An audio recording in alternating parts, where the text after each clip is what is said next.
Vous êtes-vous déjà demandé ce qui pourrait se passer dans votre corps à cet instant précis?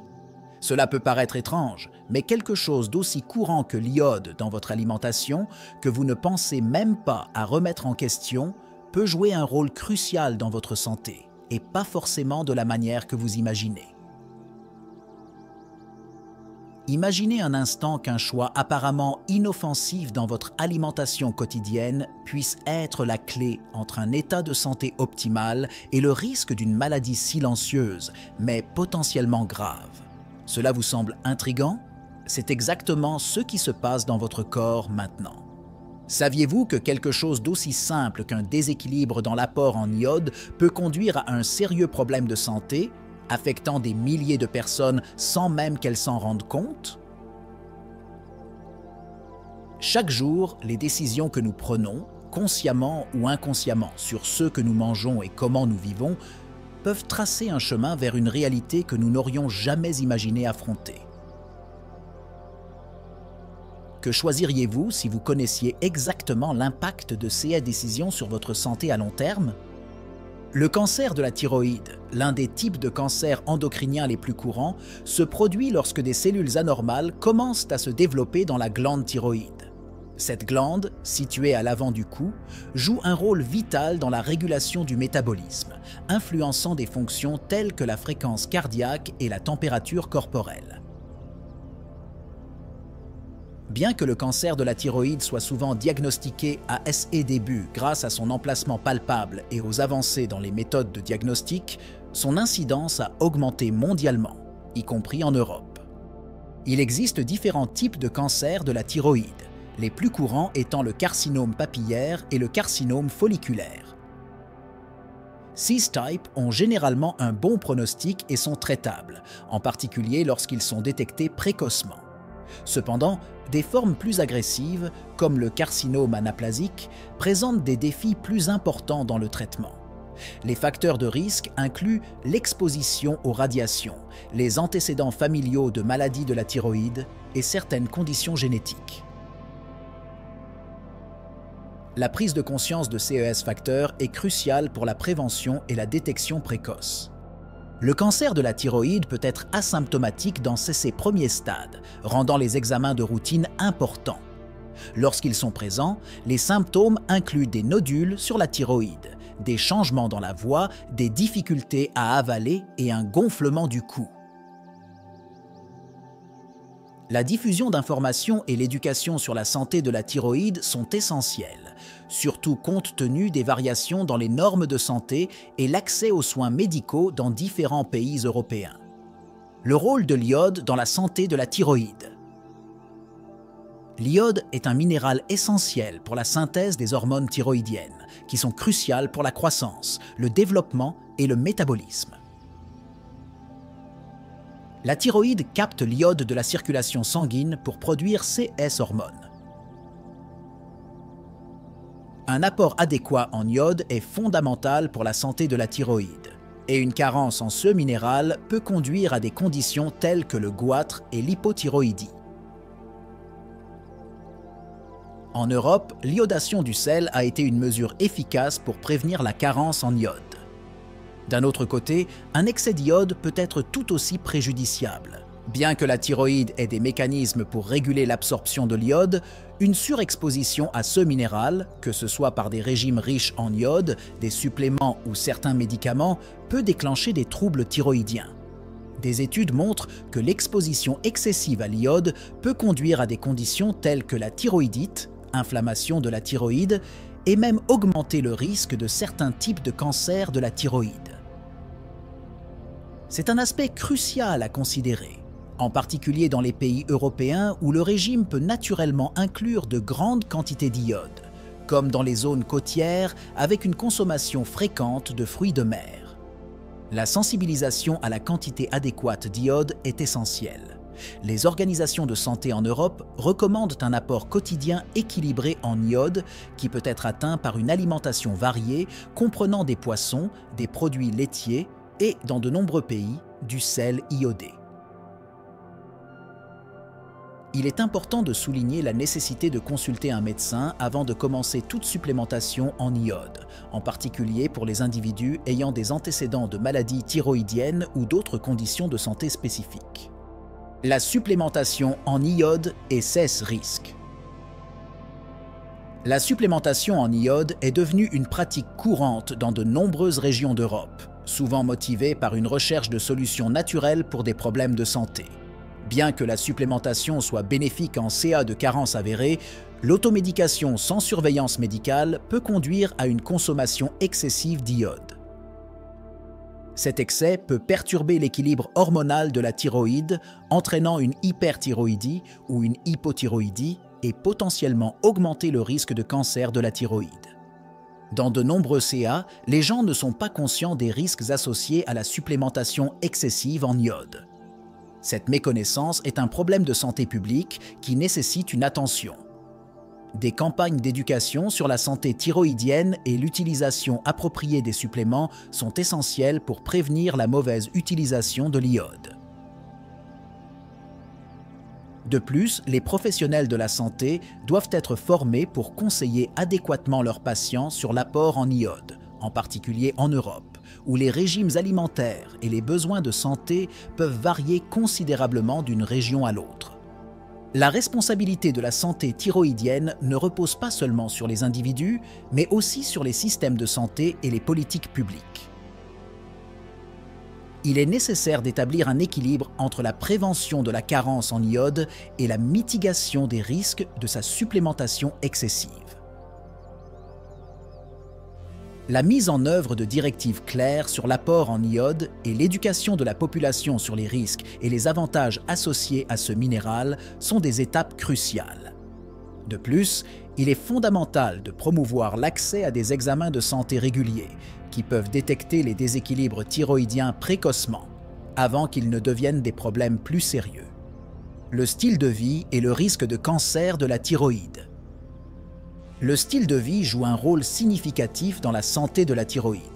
Des facteurs tels que l'alimentation, l'exercice physique et l'exposition à certains produits chimiques et radiations peuvent influencer le risque de développer un cancer de la thyroïde.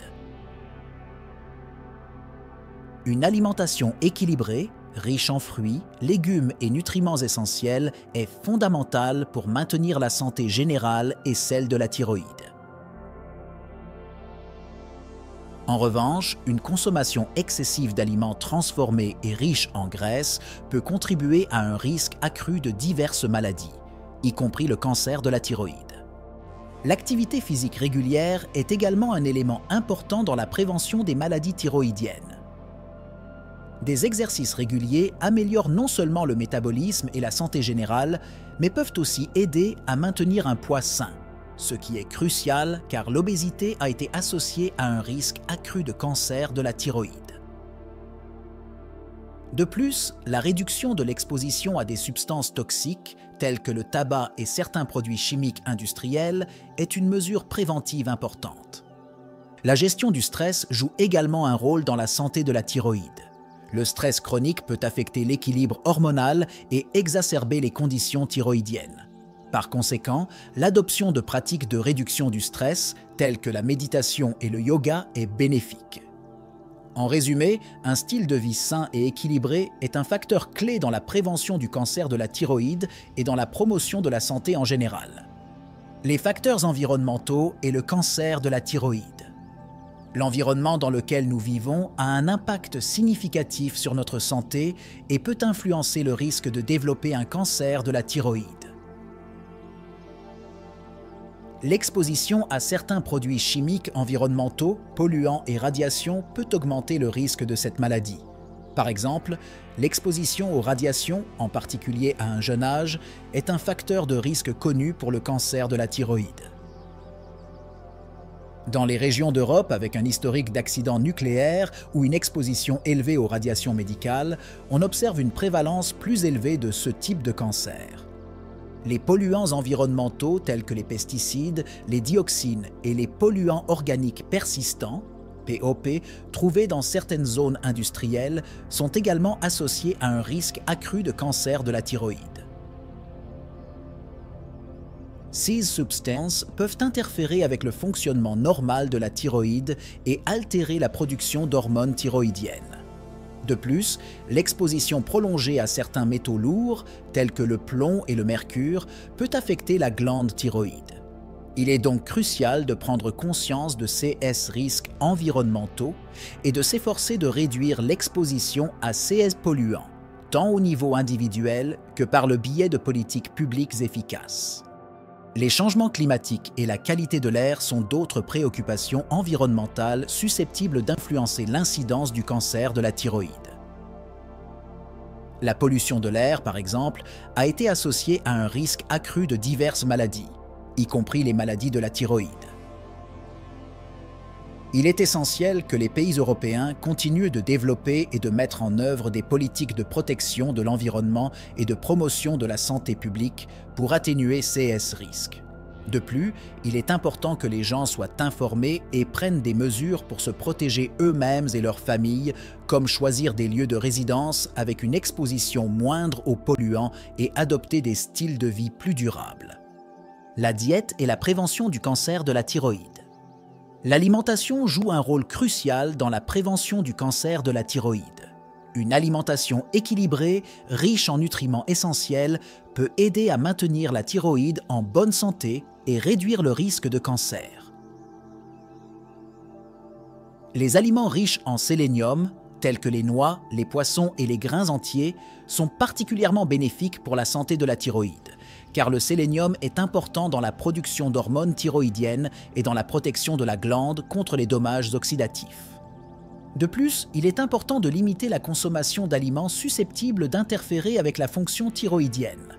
Par exemple, la consommation excessive d'aliments goitrogènes tels que le soja et certains légumes crucifères, brocolis, chou-fleur, doit être modérée, en particulier chez les individus à risque d'hypothyroïdie. Bien que ces aliments soient sains et nutritifs, en grande quantité, ils peuvent affecter la capacité de la thyroïde à absorber l'iode. Maintenir un équilibre sain en iode dans l'alimentation est tout aussi important. Alors que la carence en iode peut entraîner des problèmes de thyroïde, l'excès est également préjudiciable.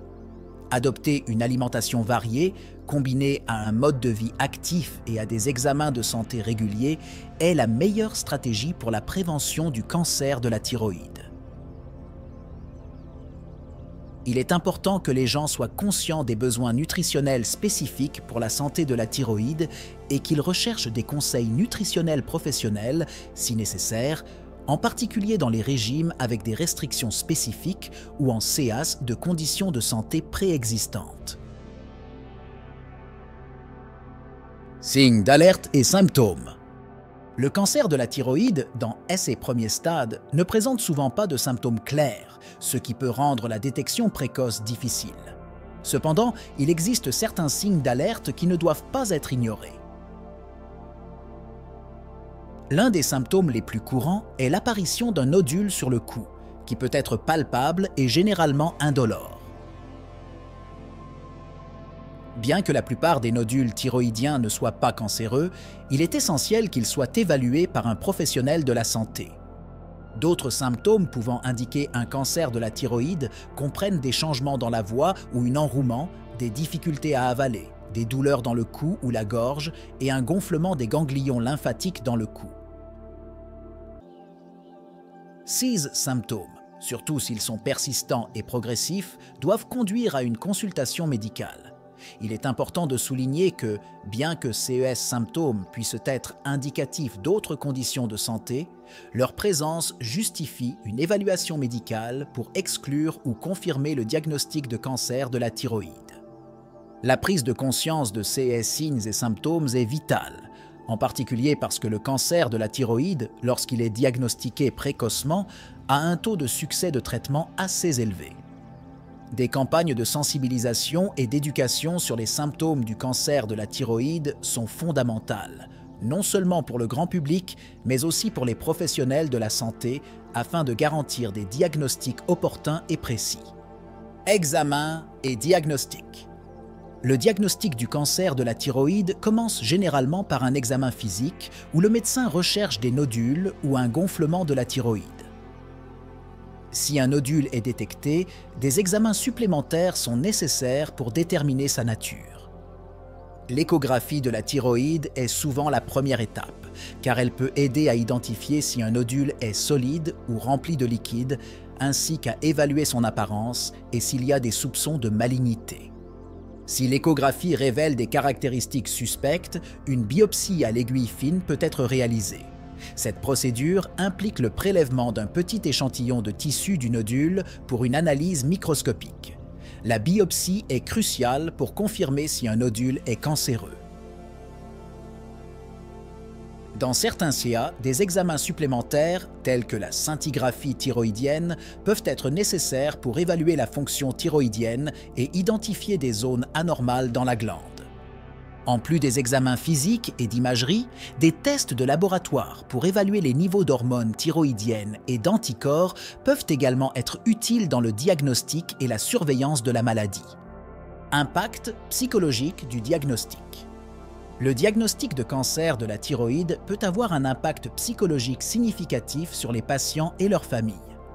Le cancer, en tant que maladie potentiellement menaçante pour la vie, entraîne souvent des sentiments de peur, d'anxiété et d'incertitude. Le processus d'adaptation à cette nouvelle réalité et au traitement peut être difficile, affectant la santé mentale et émotionnelle des patients. Il est courant que les patients atteints de cancer de la thyroïde éprouvent une variété d'émotions, y compris la tristesse, la colère et la frustration. De plus, les préoccupations concernant l'apparence physique, en particulier si une chirurgie est nécessaire, peuvent affecter l'estime de soi et l'image corporelle. Le soutien psychologique est une partie cruciale du traitement du cancer, aidant les patients à gérer ces sentiments et à s'adapter aux changements dans leur vie. Les professionnels de la santé doivent être attentifs aux besoins émotionnels des patients et offrir des ressources telles que le conseil ou les groupes de soutien. L'inclusion de professionnels de la santé mentale, tels que des psychologues et des psychiatres, dans l'équipe de traitement peut être extrêmement bénéfique. De plus, l'implication de la famille et des amis dans le processus de soutien est fondamentale, fournissant un système de soutien émotionnel solide pour le patient pendant et après le traitement. Avancées dans la recherche et le traitement. Le domaine de la recherche et du traitement du cancer de la thyroïde a connu des avancées significatives au cours des dernières décennies. De nouvelles approches de traitement, y compris les thérapies ciblées et l'immunothérapie, sont en cours de développement et de test, offrant de l'espoir pour des CA plus complexes ou avancés de la maladie.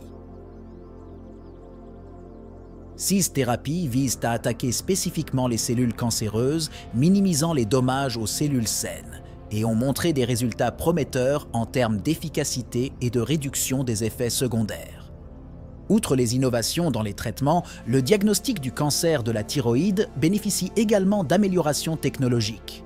Des techniques avancées d'imagerie, telles que la tomographie par ordinateur et l'IRM, ont amélioré la précision dans le diagnostic et la cartographie de l'étendue du cancer. Cela est crucial pour planifier l'approche thérapeutique la plus efficace. En outre, le développement de biomarqueurs moléculaires aide à identifier les caractéristiques spécifiques de la tumeur, permettant des traitements plus personnalisés et ciblés. La recherche continue est essentielle pour mieux comprendre les mécanismes sous-jacents au cancer de la thyroïde et pour découvrir de nouvelles stratégies de prévention et de traitement. Des études explorent la relation entre la génétique, le mode de vie et les facteurs environnementaux dans l'incidence du cancer de la thyroïde. Ces efforts aident non seulement à améliorer les soins aux patients existants, mais contribuent également à des stratégies de prévention efficaces. La collaboration internationale et le partage de connaissances sont essentiels pour accélérer ces avancées, au bénéfice des patients en Europe et dans le monde. Ce voyage à travers la connaissance du cancer de la thyroïde et de la santé de la thyroïde ne s'arrête pas ici. Demandez-vous, qu'est-ce que je ne sais pas encore sur ma santé? Il existe d'autres vérités cachées, en attente d'être découvertes, qui peuvent transformer votre vie et votre bien-être. Votre chemin vers une vie plus saine et consciente ne fait que commencer. Quels seront vos prochains pas? Souvenez-vous, le pouvoir de changer votre santé est entre vos mains et chaque petit choix compte. Jusqu'où êtes-vous prêt à aller pour garantir le meilleur pour votre corps et votre santé?